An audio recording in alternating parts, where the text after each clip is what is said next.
c'est une vision et une ambition politique du territoire de s'engager collectivement dans un projet commun.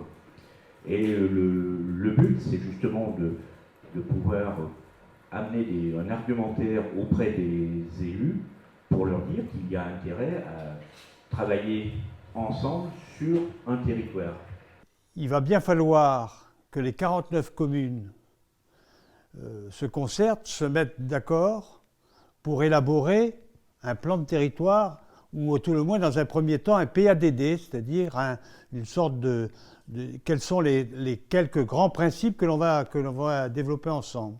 Si effectivement on lance un PLUI sans y croire, on est sûr de ne pas arriver au bout.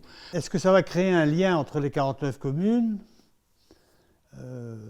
Non, si c'est imposé par la superstructure.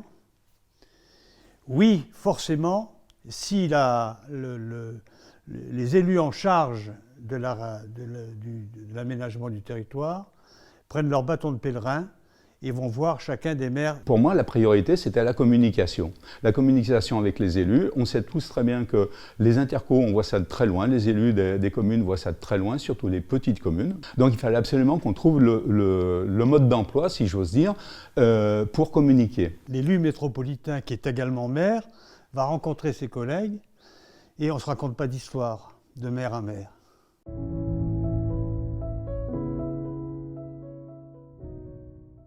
Par contre, je vois encore ceux qui n'ont pas opté pour cette option-là.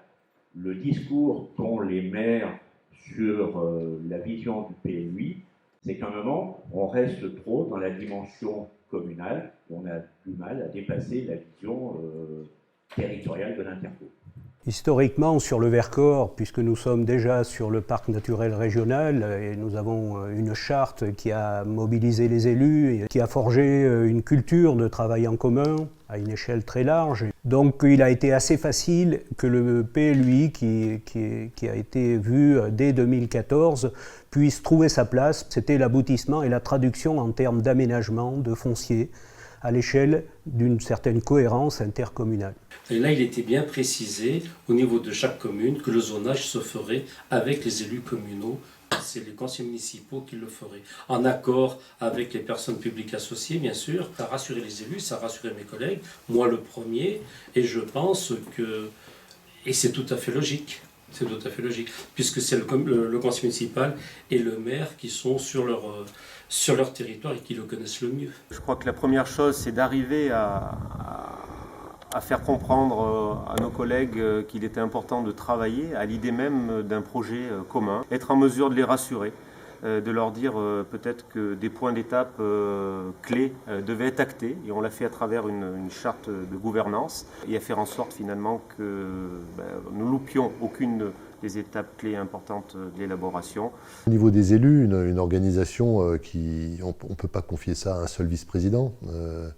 Donc j'ai beaucoup participé aussi, mais je pense qu'il aurait fallu au moins 2 vice-présidents sur le sujet. On a partagé le territoire en 9 groupes territoriaux. Et avec ces groupes, avec chaque fois qu'il y avait entre 3 et 7 communes. Et on l'a fait aussi géographiquement. Et on a travaillé, moi j'ai souhaité qu'on délocalise les réunions. Et donc les réunions se faisaient dans les communes et on tournait chaque fois dans une commune du groupe. Donc on a fait ces groupes et on a appris aux gens à travailler avec eux. On demandait à 2 personnes de chaque commune de participer à ces réunions. Aujourd'hui, en réfléchissant, il y a deux communes qui n'ont pas voté l'arrêt du PLUI. Et je pense que c'est parce qu'on n'a pas voulu faire trop d'ingérence dans l'organisation des conseils municipaux, on les a laissés faire. On a bien essayé de faire le lien entre la communauté de communes, le conseil municipal, avec les référents. L'information n'est parfois pas passée jusqu'au conseiller. Dans les 2 communes, le maire était, j'allais dire, pratiquement le conseiller référent. Et c'est vrai qu'il était délicat de lui dire est-ce que tu transmets bien l'information et de le vérifier. Et je regrette peut-être de ne pas aller jusque-là. 50 maires, des petites communes rurales, qui ne sont pas forcément des urbanistes ou qui n'ont pas forcément cette fibre-là, se sont trouvés un peu en difficulté pour expliquer ce qu'était la démarche, et ainsi de suite. Nous sommes sur un petit territoire, avec des communes qui vont de 400 habitants à 4500 habitants, avec un cadre de développement économique aussi différent. embarquer 54 communes dans un projet pareil, c'était loin d'être évident. Et globalement, c'est toute la pédagogie qui a été définie, mise en œuvre par l'équipe, où on a défini un cadre, on a défini des règles, chacun s'y est retrouvé, et il n'y a pas eu de contestation jusqu'au bout. On a défini dans les règles, bon, le projet de territoire définissait les enjeux communs. Par contre, au niveau de chacune des communes, c'était laisser les prérogatives, le pouvoir aux communes et aux conseils municipaux de travailler sur leur propre zonage. Et on n'a pas fait d'ingérence dans disons, l'équipe, bien entendu, a discuté avec eux, n'a pas fait d'ingérence sur leur choix. Au niveau de l'EPCI, ça a permis ce travail ensemble. Il y a aussi, à partir du moment où vous rentrez dans le dur, tous les retournements de situation dont je parlais tout à l'heure, des élus qui vous semblaient être d'accord, puis tout d'un coup vous les sentez plus, et puis on se rajoute des réunions, c'est le principe du stress, hein. On se remet la pression et on repart, et on sait parfaitement qu'il faut que de toute façon ce PLUI soit approuvé avant la fin du mandat. Le regard que j'ai moi sur les aléas liés à la procédure, vous avez dans les PLU, on affichait un calendrier, il faut le faire au départ, mais on sait très bien qu'il glisse assez logiquement. Quand on affiche un calendrier, c'est pas par hasard, sachant que derrière il y a le coût d'élaboration de cette procédure. Il y a des communes qui, s'agissant de chez nous sur le Vercors, c'est pas des cas particuliers, mais au 1er janvier, il n'avait plus de documents d'urbanisme tombé en RNU, donc on allait caler tout ça dans notre échéancier. Et ces dérapages, quand ils sont liés à la procédure, au besoin d'expliquer, ça me semble naturel. Le calendrier, c'est clair que ça a été aussi mis à marche forcée, mais d'un autre côté, moi je reste persuadé que plus on allonge, plus on perd les élus dans le processus.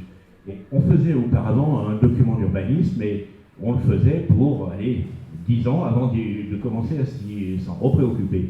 Ici, ces documents, on sait pertinemment qu'ils vont devoir vivre chaque année avec, on l'a évoqué, un train de modif.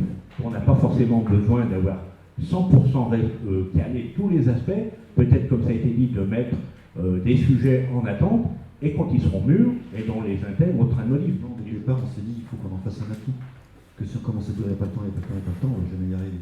Il va falloir qu'on se parle vrai. La poussière sous le tapis, ça ne va pas le faire. Donc si on veut y arriver, il va falloir dire les choses comme elles sont, quitte à ce qu'on s'engueule, c'est pas grave, mais on va poser des vrais débats. S'il y avait eu plus de temps, je ne suis pas sûr que finalement on aurait fait un bon usage du temps qu'on aurait eu pour de vrai, parce qu'on aurait sûrement tourné autour des questions qui fâchent et qu'il fallait quand même pouvoir trancher.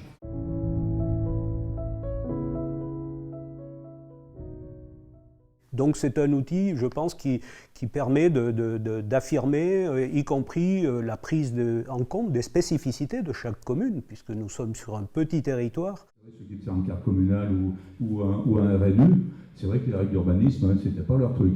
Mais justement, ça a appris, je veux dire, à travailler ensemble, et bien se dire une chose, même si on guide des gens, les techniciens guident, les gens des bureaux d'études guident, mais je dirais la proposition finale, il faut qu'elle passe, il ne faut pas avoir l'air que les élus prennent ce qu'on leur donne en disant bon voilà on prend ça puis c'est fini. Non, il faut que ce soit leur projet. Il faudrait les faire adhérer à ce projet parce qu'il est bien plus après facile de le revendre à la population. Il faut qu'ils prennent pour eux le fait que c'est bien leur décision. Il ne faut pas voir ça comme étant une perte de pouvoir de la part des maires. Les maires vont toujours conserver le pouvoir de signer les permis de construire. Par contre, ça permet un changement d'échelle.